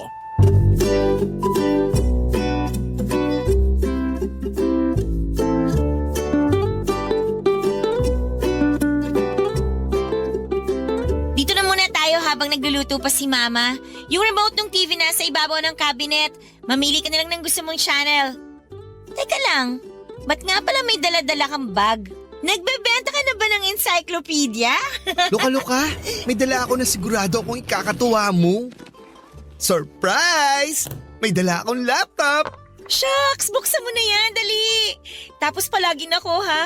Magpapalit ako ng background dun sa account ko. Nakakaumay din kasi yung pink na background sa account ko. Gusto ko violet naman. Papalitan ko na rin ng music yung account ko. Girl, di ka pa ba nagsasawa kaka-social media mo? May mas maganda akong suggestion. Ano naman yung mas magandang sinasabi mo? Try mo kaya mag-register sa dating website. Tutal, maganda ka naman at magaling ka pa mag-English. Sigurado akong hindi ka mahirapan makipag-chat sa mga foreigner. Sira, wala akong balak magpakasal sa foreigner, no? At isa pa, ayoko manirahan sa ibang bansa. Bakit ko naman pahihirapan ang sarili ko doon kung pwede naman mag-enjoy dito sa Pilipinas? Ikaw na lang, idadamay mo pa ako sa kalokohan mo eh. Kung kasing ganda lang kita at kung magaling lang sana ako mag-English, matagal na akong gumawa ng account, girl. Pero anyway, andito na to. Sayang naman yung beauty mo. Pakinabangan na natin. Wala namang mawawala kung susubukan mo lang, di ba? Sige na. Bahala ka nga. Yan, ganyan. Tapos na. Ayan na ang account mo. Pero wait, kailangan natin lagyan ng magandang profile picture to. Sandali lang. Ano na naman ba yan, Terry? Ba't ka may daladalang digicam? Girl, lagi ako may dalang digicam, no? Ang pangit kaya ng camera quality ng cellphone ko. 2 megapixels lang. Wala pang flash. Kaloka. Di bale, on na yung digicam. Post ka na, dali. Oh, kuna na kita ha. 1, 2, 3. Ayan, okay na yan. Oh girl, gawin ko lang ng hocus pocus to. Kalma ka lang muna dyan. Na-transfer ko na yung picture mo sa laptop. Na-update ko na rin yung profile picture mo. Ganda? Kain na! Ano bang pinagkakaabalahan nyo dyan? Wala to, ma. Nag-research lang kami ni Terry ng magandang universities na pwede namin pasukan next semester. Tama yan. Importante na makapagtapos kayo ng pag-aaral. Mas marami kayong trabaho na pwedeng pagpilian pag nakapagtapos kayo. Yan ang lagi niyong tatandaan. O siya, kakain na tayo. Sumunod na kayo. Ay, si mama talaga kahit kailan. Parang naglalakad na commercial. Storbo. Huy, may message ka. Hi, I'm Michael. How are you?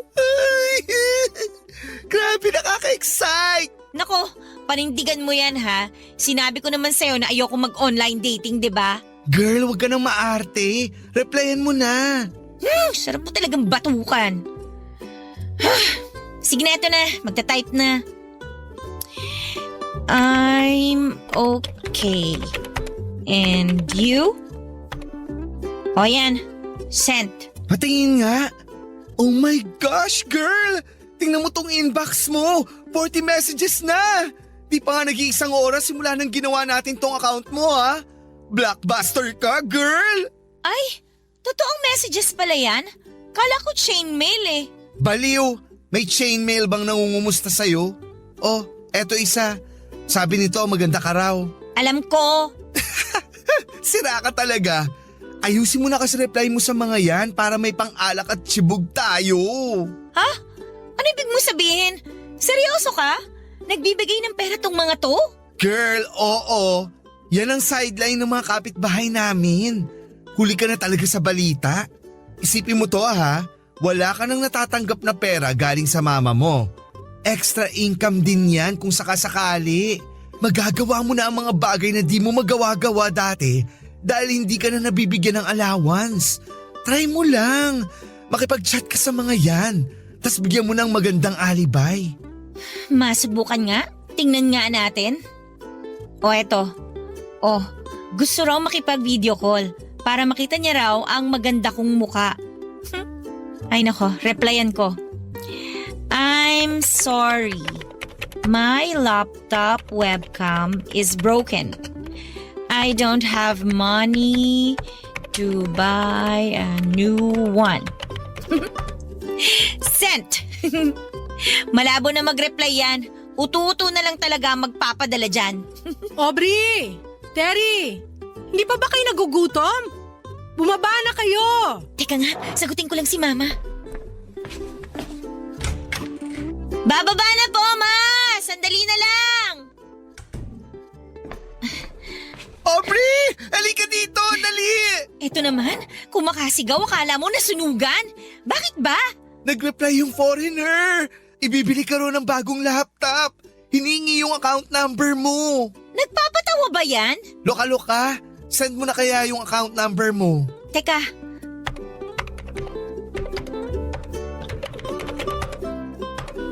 O yan, sent na.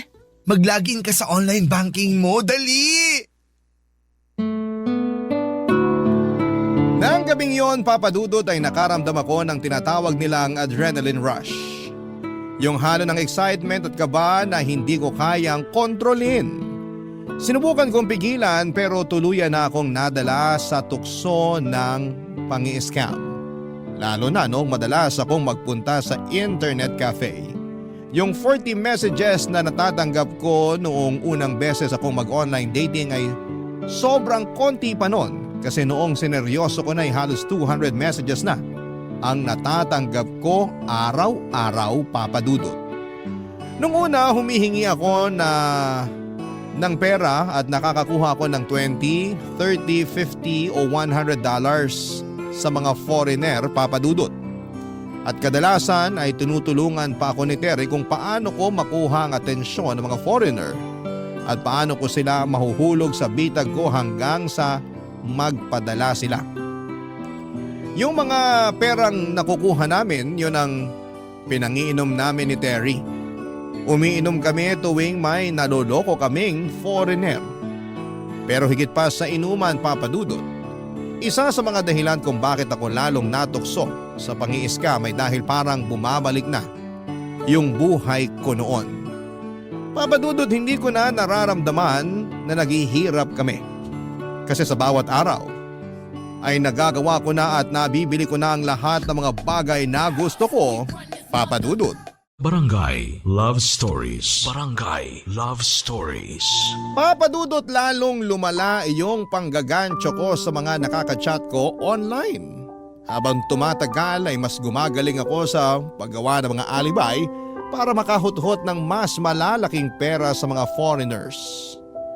Parang habang tumatagal ay mas lumalawak ang imagination ko at mas gumagana ang utak ko sa mga kwento't alibay.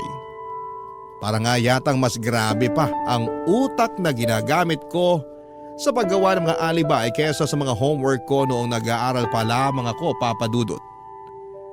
Noong dumami at dumami na ang pera na natatanggap ko, mas naging malupit din yung mga panglilibre ko sa mga kakilala ko at kay Terry na rin. Pero alam mo, Papa Dudut, tuwing nakakapagbigay ako ng pera kay Terry kapag humihingi siya ay gumagaan yung pakiramdam ko. Parang kahit papaano ay nababayaran ko na siya sa lahat ng panlilibre niya sa akin dati. Lumipas ang isang buwan at medyo nabagot na ako sa araw-araw kong panggagancho, Papa Dudut. Nakakasawa na yung mga paulit-ulit na sinasabi ko sa mga foreigners. Hindi naman ako nagsasawa sa pera, Papa Dudut, pero nararamdaman ko na parang napapagod na ako sa ginagawa ko. Para bang nabe-burn out na. Hanggang sa isang gabi habang nagiinuman kami ni Terry ay kinausap niya ako tungkol sa isang bagay na talaga namang nagpatigil sa lahat ng iniisip ko.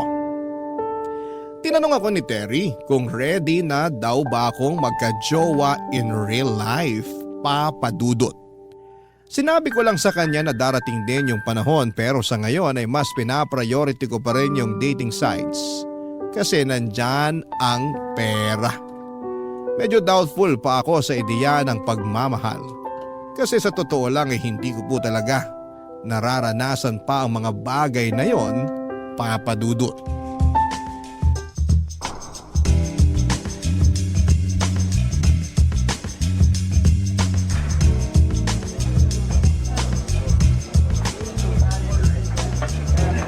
Girl, napaka-amazing naman itong treat mo. Dami mo ng datong. Oo naman. Kung anong meron ako, syempre meron ka rin, no? Yan ang gusto ko sa'yo eh. Cheers! Cheers, girl! Ako pa ba? Girl, wait lang ha. Check ko lang tong phone ko. Hala, nag-text yung nanay ko. Inaatake raw ng asma yung kapatid ko. Pasensya ka na, Aubrey. Kailangan ko na talagang umalis. Hala, ganun ba? Sayang naman, ang dami ko pang in-order na drinks at pagkain. Pero hindi rin naman kita masisisi. Sige na, umalis ka na. Salamat sa pag-intindi, girl. See you next time na lang, okay? Oh, paano? Maiwan na kita rito. Mauna na ako, ha?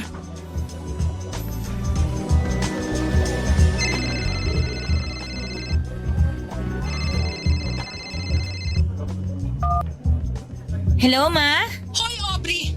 Akala mo ba hindi ko napapansin na napapadalas na yung paglabas mo ng 10 oras ng gabi? Ano naman ngayon kung lumalabas ako ng 10 oras ng gabi? Hindi na naman ako nanghihingi ng pera sa'yo, di ba? Kaya ko ng sarili ko, kaya please lang, Ma. Wala kang modo! Bastos kang bata susunod. Naiintindihan mo? Sagot! Ma, utang na loob naman. Mamaya na natin pag-usapan to, okay? Pauwi na rin naman ako eh. Hintayin mo na lang ako dyan. Bilisan mo! Umuwi ka na! Sige na, bye. Hello, miss. Mag-isa ka lang ata. Kaalis lang nung kasama ko. Actually, paalis na rin ako. O, teka. May kilala ka bang gumagawa ng relo? Ha? Kasi may sira ata relo ko pag ikaw kasi ang kasama ko eh. Humihinto yung oras ko. Yung ulo mo ba may sira rin? Grabe ka naman, hindi ka mabiro. 30 nga pala. Aubrey, Sandali, wag ka muna umalis. Dito ka lang muna. Samahan mo ako. sa palagay ko mas okay rin to kesa umuwi pa ako sa bahay namin. Puro sermon lang naman ang aabutin ko kay mama dun eh. Magandang desisyon talaga na hindi ka muna umuwi. Tsaka isa pa, hindi ka na menor de edad para pagbawalan na lumabas. Mismo! Kaya ako naaalibadbaran kapag pinagsasabihan ako ng mama ko. Bakit? Ini-small ka ba ng nanay mo? Ha? Huwag kang mag-alala. Kasi ako, iniibig naman kita. Hoy, 30. Last mo na yan ha. Kaloka ka. Pero seryoso, ang gaan mo sa pakiramdam kausap. Parang matagal na tayo magkakilala. Sana magkita pa tayo ulit, no? Nawala ako kasi yung number ko eh. Pwede ko bang hingin yun sa'yo? Ayaw mong tumigil ha. Tao ka ba? Bakit? Naninigurado lang. Sakit mo naman magsalita. Ano ka ba naman? Joke lang. Akin na yung phone mo. Sasave ko yung number ko. Salamat. Text kita mamaya. Sige, no problem. Pero bago yun, pumunta muna tayo ng sementeryo. Alam mo, ikaw marami ka na yatang nainom eh. Bakit na naman? Kasi dadalawin natin yung puso kong patay na patay sa'yo. Pumunta ka mag-isa mo kasi uuwi na ako. Ha? Teka, akala ko ba yung pang umalis? No offense ha, pero ang sakit na kasi talaga ng ulo ko eh. Nakarami na rin kasi ako. Text mo na lang ako ha, okay? Ingat ka ha. O ito, sakto. May baso ng tubig dito. Inumin mo na muna para mabawasan yung sakit ng ulo mo. Tsaka sakto, may gamot din akong dala dito pampawala ng sakit ng ulo. Oh, ito. Sa'yo na. Salamat, ang sweet mo naman. Kahit ano para sa'yo, Miss Peanut. Peanut? Peanut, tibok mo kasi yung puso ko eh. Alis na nga ako. Makikinig na lang ako ng sermon ng mama ko. Mayawan na kita dyan ha. Bye!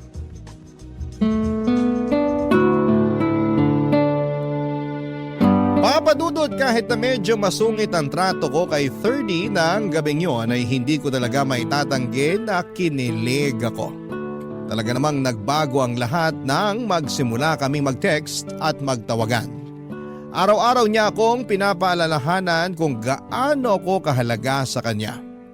Unti-unti ay naiwan ko na yung buhay ko sa panggagancho dahil mas nakatutok na ako sa kung ano ang meron kami ni 30 Papadudot. Lumipas ang ilang buwan at sinagot ko na siya.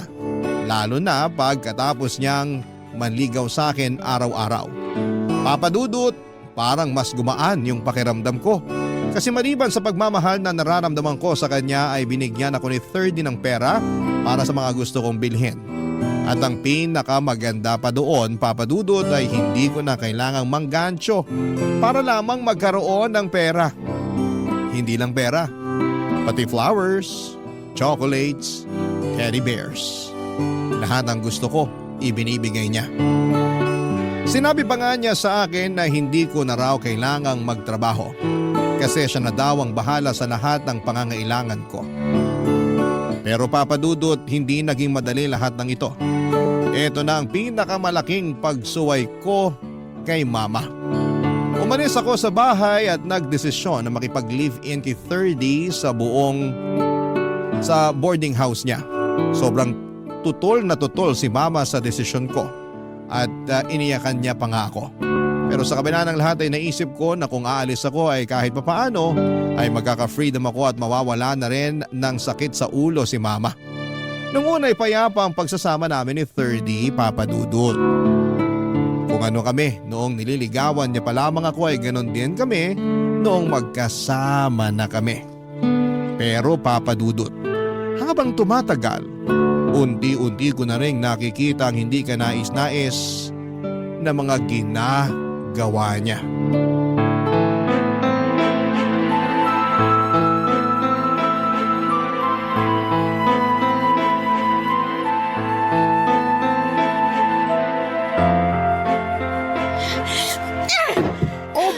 Seryoso ka ba? Bakit binato mo yung cellphone ko? Para ka namang tanga eh. Sawang-sawa na ako sa kaka-online casino mo. Kahit yung 200 na nasa loob ng drawer ko, hindi mo na pinalagpas. Pati yon sinugal mo. Kailan ka ba matatauhan? Pagkasin na lang ang kinakain natin? Ang dami mong dada. Hindi naman ako nagkukulang sa pagbibigay ko sa'yo ng pera. Lahat naman ng kailangan mo na ibibigay ko, di ba? Hindi yun ang punto ko, 30. Ang punto ko, hindi sa simpleng laro o libangan lang matatapos ang lahat ng yan. Dadating ang panahon na malaki na ang nakataya. Ngayon, barya lang, oo. Pero sa susunod ano? Kotse? Bahay? Lupa?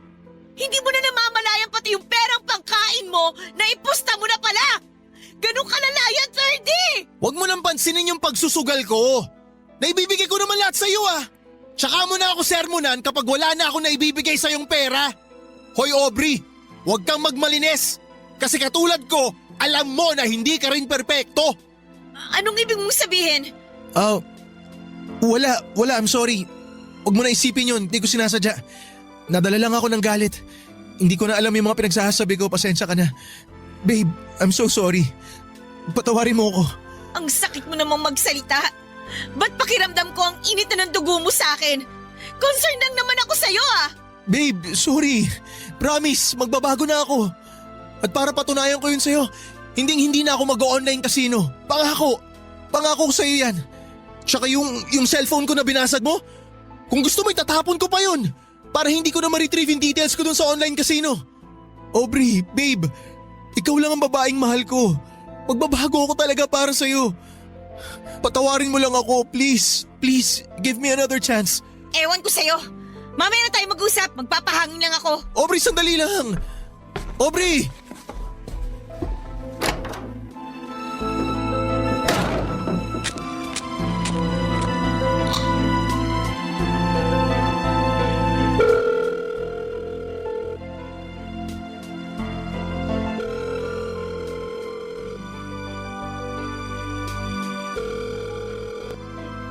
Girl, kumusta? Hello, Terry. Long time no see. Kumusta ang buhay may ka-live-in? Eto, masakit sa ulo pero kinakaya naman. Kailangan ko lang talaga ng makakausap ngayon. Ikaw pa ba? I'm just here for you, girl. Kahit matagal na tayong hindi nagkikita, alam mo namang nandito lang ako para sa'yo. May iba ako. Kumusta ang love life mo? Kailan ang kasal, ha? Ay, susme, Terry. Hindi pa nga ako nakaka-move on dun sa away namin tapos kasal na kagad yung gusto mong pag-usapan. Bakit hindi? Nakikita ko mga pictures niyo sa social media. Mukhang mahal na mahal niyo naman ang isa't isa. Sobrang sweet niyo pa nga. At girl, hindi ka na rin pabata. Sooner or later, magpapakasal ka rin naman. So bakit hindi na sa taong sobrang kilala mo na, di ba? May point ka. Pero ganito kasi yun eh. Ilang beses ko na siya nahuhuling nag-o-online casino at palala na ng palala yung pagka-addict niya sa pagsusugal. Hihintayin ko pa ba na malubog ako kasama niya ng dahil lang sa lintik na pagsusugal na yan? Girl, ang harsh mo naman. Alam mo kasi, ganito lang yan. Lahat tayo may amats naman eh. May kanya-kanyang tama lang naman. Tingnan mo, dati nanggagansyo ka at pasaway ka sa nanay mo, di ba? Pero heto ka na ngayon. Nagbago ang lahat ng yun nung nakilala mo si 30. I think unfair naman kay 30, girl, if tatanggalan mo siya ng chance na magbago. Ay, kung sa bagay. Thank you at sinagot mo yung tawag ko. Nagpapasalamat ako kasi kahit hindi na tayo ganun kadalas magkita, nandiyan ka pa rin para damayan ako. Salamat ha. Ano ka ba? Wala yun. Basta ikaw. Sige na, girl, at may lakad pa ako. Bye. Babu ah!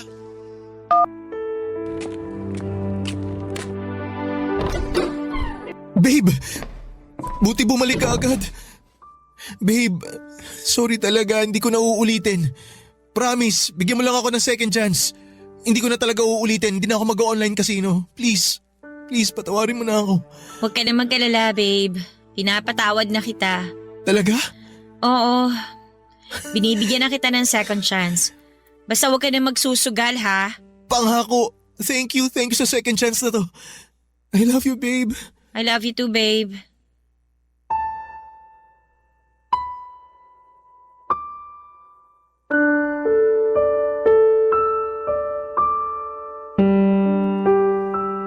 Papadudot, pagkatapos ng matinding usapan namin ni 30 ay hindi ko na siya nakita pang naglalaro ng online casino. Naging mas maayos pa ang lahat at unti-unti ay bumalik sa normal ang mga araw namin. Pagkalipas ng ilang buwan ay nag-rent kami ng mas malaking apartment. Oo, may mga tampuhan paminsan-minsan. Pero sa bawat pagsubok ay natututunan naming ayusin ang mga ito. Gaya ng karamihan sa mga may relasyon. 2 taon na ang lumipas, Papadudot, at sa kabila ng lahat ng pinagdaanan namin ay masaya pa rin kaming nakatira sa aming bagong apartment. Ako ay nanatili akong housewife habang si 30 naman ay patuloy na nagtatrabaho bilang call center agent. Aaminin ko, Papadudot, sobrang nanibago ako sa buhay namin. Sanay kasi akong magpakasaya sa marangyang pamumuhay. Lalo na nung nakipag-usap ako sa mga foreigner noon. Pero iniwan ko ang lahat ng yon, ang mga material na bagay at pati na rin ang pagiging mabuting anak kay mama. Hindi ko na siya nakakausap mula noong sumama ako kay 30. Gustuhin ko mang makipag-ayos ay hindi ko magawa dahil alam kong magagalit lamang siya. Kaya't pinagpalibang ko na lang siya. Hanggang sa dumaan nga ang mga taon. At hindi ko na namamalayan kasabay ng mabilis na paglipas ng panahon ay nagpakasal kami ni 30. Bukas ang puso ko sa pagpapakasal kay 30, Papadudot. Gusto ko ng isang buo at masayang pamilya para sa magiging anak namin. Isang pangarap na matagal ko nang inaasam. Ngunit hindi ko naranasan. Hindi ko naisip na mag-prenuptial agreement noon kasi si 30 ang nag-aalaga sa amin. Wala akong sariling kita, housewife lamang ako kaya't sobrang kampante ako noon, Papadudot. Isang araw, Papadudot, akala ko ay yun na ang magiging buhay ko, ang masaya at tahimik na buhay na puno ng pagmamahal sa pamilya. Hanggang sa nagbago na ang lahat. Una, nagkaanak kami ni 30, isang batang lalaki. Grabe, Papadudot. Sobrang saya ko noon at naisip ko na baka eto na ang tamang pagkakataon para ipakilala ko siya kay mama. Pero isang araw ay may dumating na mensahe sa social media ko. Ang abogado ni mama ay nag-message sa akin. Sabi niya ay pumanaw na raw si mama at ayon sa last will and testament niya, iniwanan ako nito ng 10 million at 2 properties. Papadudot, sobrang sakit ng puso ko at hindi ko man lang naayos ang mga hindi pagkakaintindihan namin bago siya pumanaw. Napag-alaman ko, Papadudot, na namatay si mama sa sakit na breast cancer. Para akong tinusok sa dibdib. Hindi ko man lang siya nasamahan sa mga huling araw niya. Pero kailangan kong maging matatag, lalo na't may anak na kami ni 30. Pumunta kami sa burol ni mama at ilang buwan pagkatapos ay ibinenta ko na mga properties na iniwan sa akin ni mama. Kasabay ng 10 million na ipinamana niya, bumili kami ni 30 ng house and lot sa mas maginhawang lugar. Pati na rin ang condo unit at 2 pang properties. Iniisip ko noon, Papadudot, na tapos na ang lahat, na nagsimula na kaming magbago at natutunan na naming magpatawad at mag-move on. Akala ko ay settled na kami at ang lahat ng mga pagsubok ay nagwakas na. Pero hindi ko inaasahan, Papadudot, na may isang pagsubok pa pala ang darating. Isang pagsubok na magpapaluhod sa pananampalataya ko at susubok sa tibay ng puso ko. Barangay Love Stories. Barangay Love Stories. Tandang-tanda ko pa ang lahat, Papadudot. Isang gabi habang naliligo si 30 ay panay ang ring ng cellphone niya. Sinagot ko ang phone at iniisip ko na baka supervisor niya lamang sa call center. Pero laking gulat ko nang marinig ko ang isang pamilyar na boses sa kabilang linya. Pinatay ko kagad ang tawag at doon ay nagsimulang gumuho ang aking mundo.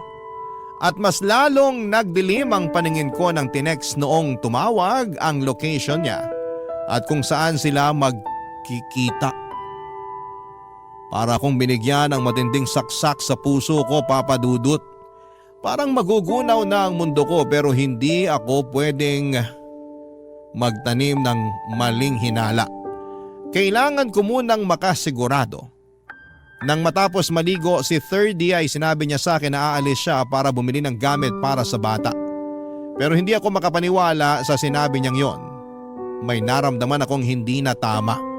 Kaya nung nakaalis na siya ay nakisuyo ako sa kapitbahay namin na bantayan muna ang anak namin. Pagkatapos noon ay nag-decide akong kumpirmahin ang mga suspetsa ko. Pumunta ako sa address na nabasa ko at ang sumunod na nakita ko ay isang bagay na nagpatindi ng dilim ng paningin ko. Isang bagay na magpapaalala sa akin ng lahat ng maling desisyon ko sa buhay. Isang bagay na magpapakita sa akin ng mga lihim na tinago ni 30 at isang katotohanan na hindi ko na kayang kalimutan pa. Papa Dudut.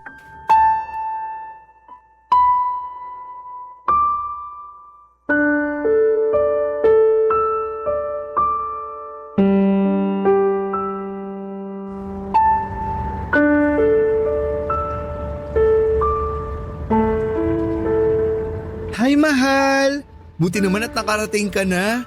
Akala ko di ko na makakapunta eh. Pwede ba naman yun? Siyempre pupuntaan kita. Pero di ako pwede magtagal, mahal ha. Gusto ko lang talagang ibigay ito sa'yo eh. Oh, Bagong cellphone? Salamat, mahal! maliit na bagay lang yan. May kasama na ring SIM card yan. Naset up ko na rin yung bagong phone mo. Nag-book na ako ng hotel para sa ating dalawa. Pakis nga. Ang kakapal ng mga mukha Aubrey? ninyo! Mga walang niya! Mga hayop kayo! Babe, anong ginagawa mo rito? Ang kapal ng mukha mo para tawagin ako babe! Gano'n mo na ako katagal niloloko, ha? Pinagkatiwalaan kita, 30! Binigay ko sa'yo yung buhay ko! At ikaw bakla ka! All this time, nasa harapan ko lang pala ang ahas na sisira sa relasyon namin! Magpaliwanag ka! Kung hindi pagsisisihan mo na nahuli ko pa kayo! Aubrey, huwag kang mag-eskandalo dito. Nakakahiya sa mga tao. Pumasok tayo sa loob ng bar. Pag-usapan natin to ng maayos. Magkaibigan lang kami, Aubrey. Please lang. Tumigil ka na. Hindi ako... Kabet! Querida! Ano ka ba talaga ng asawa ko?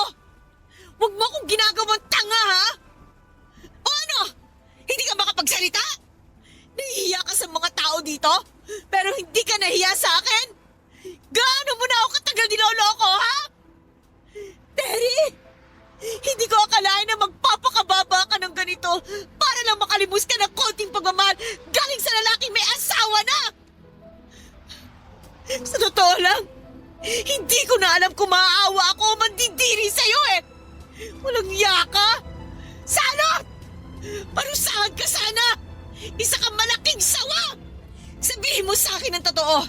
Gano'ng katagal ka nang nilalawayan itong asawa ko? Sumusobra ka na. Masyado ka nang masakit magsalita. Para lang malaman mo, wala akong inaahas sa'yo, Aubrey.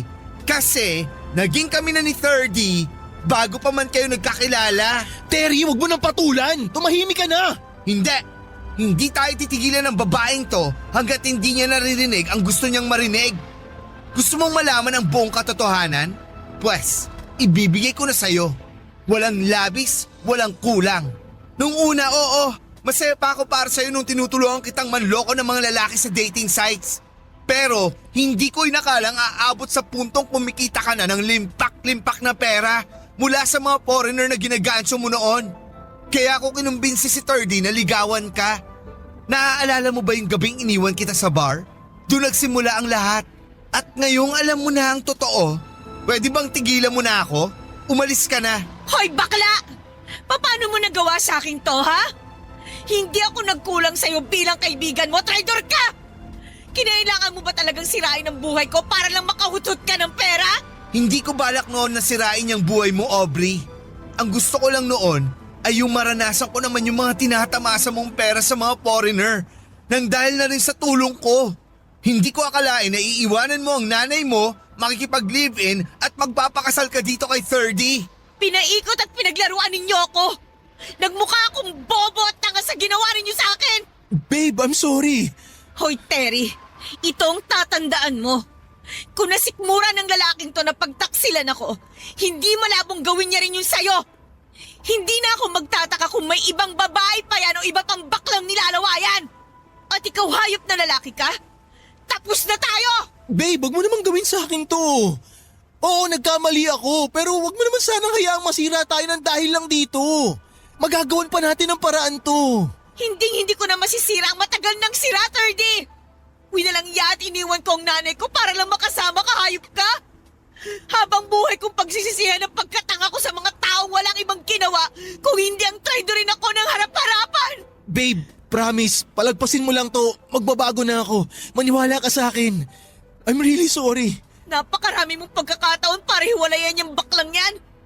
Nagkaanak na tayo't lahat-lahat, pero hindi mo pa rin hiniwalayan yan. Magsama kayo ng baklang yan! Aubrey, sorry talaga. Sorry. Hindi ka humihingi ng tawad dahil nagsisisi ka. Humihingi ka ng tawad dahil nahuli ko kayo. Mahal, hayaan mo na nga yan. Napakinabangan na natin siya. Hindi na natin mapeperahan yan. Oh, umalis ka na nga dito, Aubrey. Narinig mo na ang gusto mong marinig, di ba? Ang dami mong pang sinasabi. Terry, saan ba ako nagkamali? Ha? Uulitin ko. Hindi ako nagkulang sa'yo bilang kaibigan mo. Wala akong ipinagdamot sa'yo. Aaminin ko, naiinggit ako sa'yo noon, Aubrey. Kasi habang nagpapakasarap ka sa perang hindi mo pinagpaguran, kinailangan ko pang maghanap ng sideline para lang magkapera. Napaka-unfair. Sa tingin mo ba sapat na sa akin yung panlilibre at pagbibigay mo sa akin ng kakarampot na pera? Hindi, Aubrey. Kinailangan ko maghanap ng paraan kung paano magkapera. Wala akong choice dahil di ako kasing ganda at talino mo. Kung tutuusin nga, dapat magpasalamat ka pa sa akin. Kasi minsan mo na natikman ang marangyang buhay nang dahil na rin sa tulong ko. Sakim ka! Gahaman ka! Ang kapal ng mukha mong bakla ka! Yung perang nakuha mo sa akin dahil sa panunulsol mo kay Tardy? Abulin ko na yan sa'yo! Namnamin mo na kasi hindi nyo na ako maloloko! Kung sa bagay, hindi rin naman kita masisisi kung nagawa mo man ang lahat ng yon. Dahil walang foreigner na magkakamali magkagusto sa'yo at magbibigay ng pera kasi kung ano man ay kinapangit ang ugali mo, yun din ay kinapangit ang mukha mo! Hoy! Sagad na ang pasensya ko sa'yo, ha? Teka, Terry. Gets ko na nakikipagsigawan ka sa kanya. Nakikipagmataasan ka ng boses. Pero wag na wag mong sasaktan si Aubrey. Nanay pa rin siya ng anak ko. Wala ka ng pamilyang babalikan, 30! Hindi ka pa ba masaya?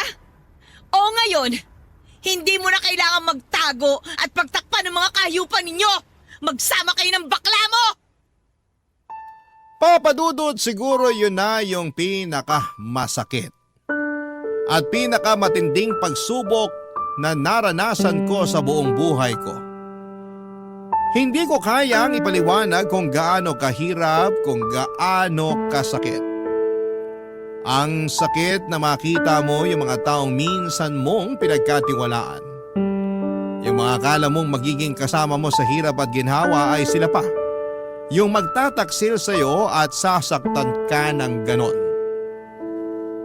Yung mga tao na minsang nagsumpa na magiging tapat sa'yo.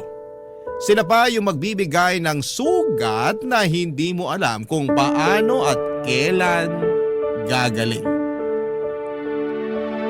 Nang mga panahong yun ay pakiramdam ko ay wala na akong halaga.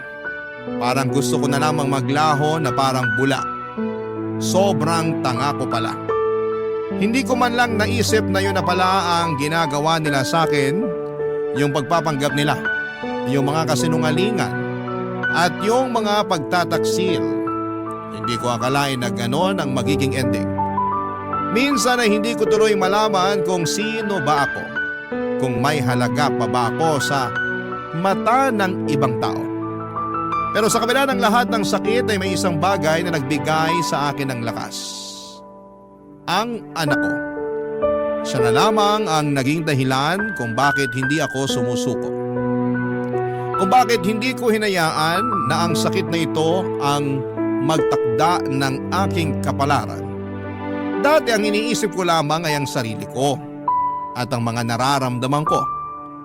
Pero ngayon lahat ng yon ay nagbago na. Siya na lang ang aking lakas. Siya ang aking gabay at siya ang dahilan kung bakit patuloy akong lumalaban, Papadudot.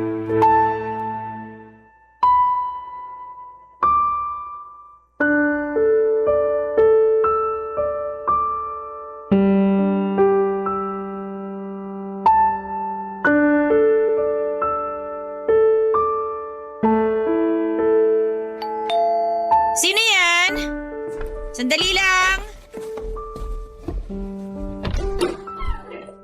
Aubrey, Anong ginagawa niyo dito? Umalis na nga kayo. Wala akong balak makipag-usap sa inyo. Kasi sigurado akong wala akong magandang sasabihin sa inyong dalawa. Hindi kami pumunta dito para makipag-away sa'yo. Aubrey, parang awa mo na. Gustong gusto ko na makasama yung anak ko. Ang lakas naman ng loob niyo para makipagkita pa sa akin. Saan ba kayo humuhugot ng kapal na mukha para kausapin ako, ha? Aubrey naman, labas yung bata sa away natin. Ako pa rin ang tatay niya. Hindi mo siya pwedeng ipagkait sa akin. Huwag na huwag may dadama yung bata sa problema nating dalawa. Sa problemang ginawa mo, ano ka, sinuswerte?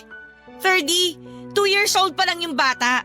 Kahit saang korte pa tayo magpunta, automatic na sa akin ang custody ng bata. At saka isa pa, paglaki ng anak mo, anong ituturo mo sa kanya? Kung paano maging manloloko?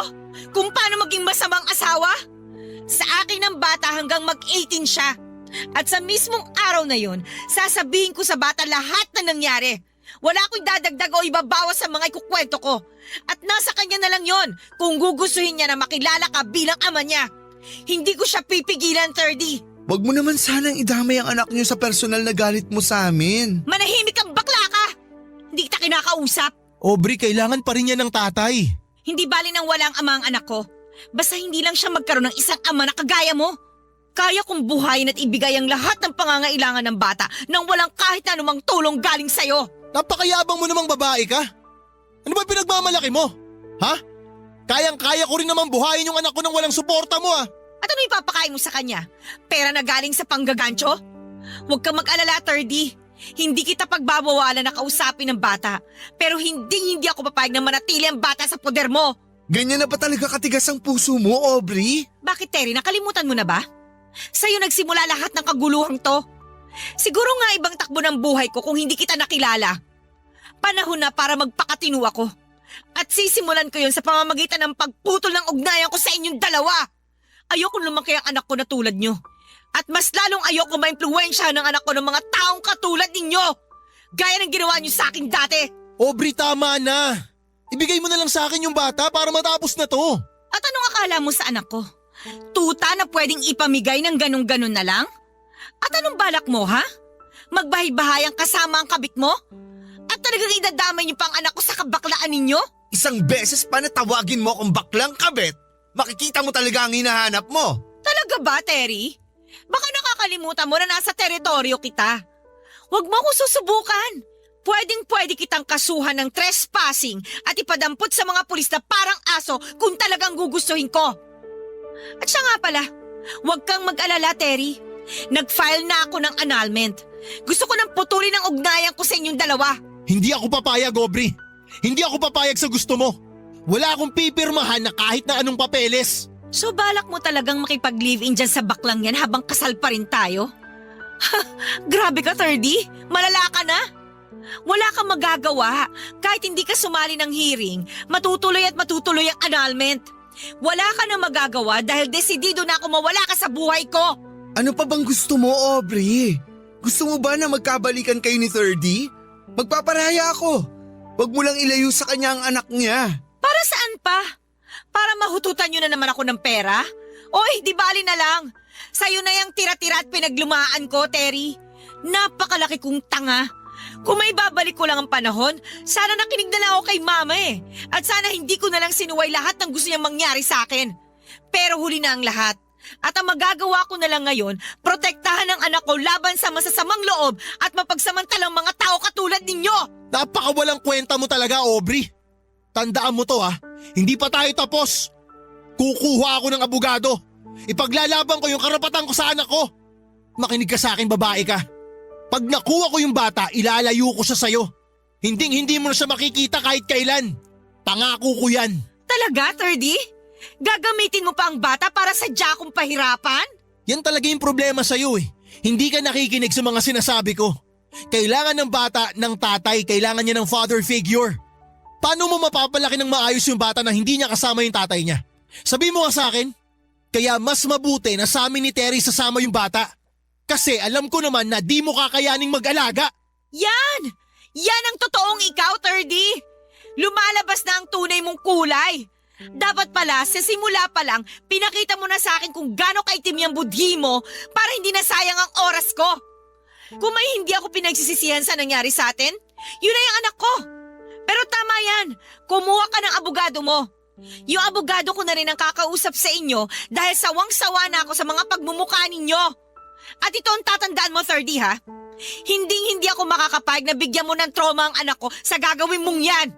Korte na ang bahalang magdesisyon at sigurado ako mas malakas ang laban ko kesa sa inyo. Ganun. Di sige, tingnan na lang natin. At kung ako sa'yo, Terry, mag-isip-isip ka na.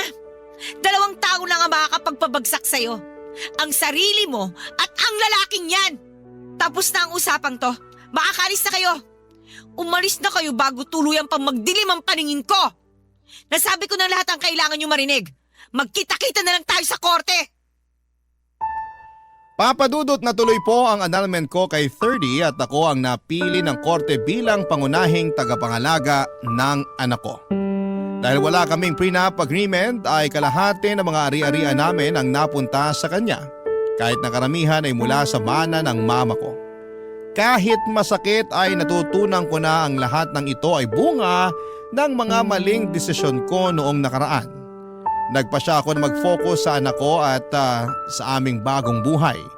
Lumipat kami sa probinsya at bumili ng maliit na bahay malapit sa eskwelahan ng anak ko. At kahit na hindi madali ang transition ay kinaya ko yon. Sa ngayon ay nagtatrabaho ako bilang online English teacher at 12 years old na ang anak ko. Napakabait niyang bata, kabaliktaran ko noong kabataan ko. Nagtanong siya tungkol sa ama niya at habang gusto ko sanang makipag-ugnayan kay 30, ang huling pag-uusap namin ay noong naghatian kami ng ari-arian. Isang araw na lamang ko nalaman sa social media na si 30 at si Terry ay nasangkot sa iligal na gawain at nakulong. Nag-alala ako kung paano ko ito ipapaliwanag sa anak ko pero alam kong darating ang tamang panahon at magiging handa siya kapag mas malawak na ang kanyang pag-iisip. Bilang isang single mom, nagsusumikap ako para sa anak ko, Papa Dudut. Ngayon po ay nagdesisyon akong magbalik eskwela at 3rd year college na ako sa kursong Mass Communication. Sa tuwing ako ay nag-review ay nandyan ang aming helper upang tumulong sa mga gawaing bahay at pangangalaga ng anak ko. Pinipilit kong makapagbigay ng magandang buhay sa anak ko at magpatuloy sa pag-abot ng aking mga pangarap. Napagtanto ko po, Papa Dudut, na hindi kailangang manloko o magtaksil para magtagumpay. Mas mahalaga ang magpasalamat at makontento sa kung ano ang meron tayo. Kung hindi tayo marunong makontento, ang negatibong emosyon ng siyang patuloy na hahadlang sa atin. Natutunan ko rin kung gaano kahalaga ang pagiging maingat at mapili sa mga tao sa paligid natin dahil malaki ang epekto nila sa ating mga desisyon sa buhay. Sana po ang kwento kong ito ay magsilbing inspirasyon sa ating mga kabarangay. Maraming salamat po sa pagbibigay ng pansin sa aking kwento. Ang inyo forever kapuso at kabarangay, Aubrey.